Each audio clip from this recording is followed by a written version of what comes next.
ಕುಮಟಾದ Advait sports ಕ್ಲಬ್ನಿಂದ ತರಬೇತಿ ಪಡೆದ 4 ಕ್ರೀಡಾಪಟುಗಳು ಅಮೇಚೂರ್ ಲಗೋರಿ ಅಸೋಸಿಯೇಷನ್ ಆಫ್ ಕರ್ನಾಟಕದಿಂದ ಇತ್ತೀಚೆಗೆ ಬೆಂಗಳೂರಿನಲ್ಲಿ ನಡೆದ ಲಗೋರಿ ಕ್ರೀಡೆಯಲ್ಲಿ ಕರ್ನಾಟಕ ರಾಜ್ಯ ತಂಡಕ್ಕೆ ಆಯ್ಕೆಯಾಗಿದ್ದಾರೆ.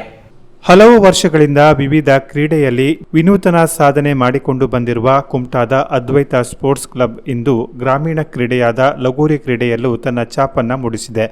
ಇತ್ತೀಚೆಗೆ amateur lagori association of Karnataka ಇವರ ಆಶ್ರಯದಲ್ಲಿ ನಡೆದ ಕರ್ನಾಟಕ ತಂಡದ ಆಯ್ಕೆ ರಾಜ್ಯ ಮಟ್ಟದ ಜೂನಿಯರ್ ಲಗೋರಿ ಕ್ರೀಡೆ ಬೆಂಗಳೂರಿನಲ್ಲಿ ನಡೆಸಲಾಗಿತ್ತು.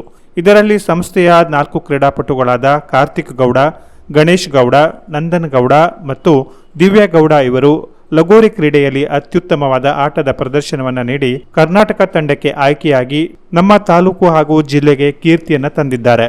ಈ ಕ್ರೀಡಾಪಟುಗಳು ಮಹಾರಾಷ್ಟ್ರದ ರತ್ನಗಿರಿಯ 8ನೇ ರಾಷ್ಟ್ರಮಟ್ಟದ ಲಗೋರಿ ಚಾಂಪಿಯನ್ಶಿಪ್ ಜೂನ್ 28ರಿಂದ 30ರವರೆಗೆ ನಡೆಯುವ ಜೂನಿಯರ್ ವಿಭಾಗದಲ್ಲಿ ಕರ್ನಾಟಕ ತಂಡದಿಂದ ಪ್ರತಿನಿಧಿಸಲಿದ್ದಾರೆ. ಈ ಕ್ರೀಡಾಪಟುಗಳು ರಾಘವೇಂದ್ರ ಮೆಸ್ತರ್ ಅವರಿಂದ ತರಬೇತಿ ಪಡೆಯುತ್ತಿದ್ದು, ಇವರ ಸಾಧನೆಗೆ ಕ್ರೀಡಾ ಪ್ರೇಮಿಗಳು ಹರ್ಷ ವ್ಯಕ್ತಪಡಿಸಿದ್ದಾರೆ.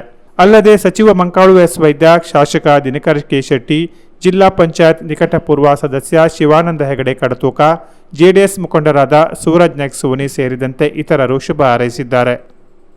Canara plus news, Kumta.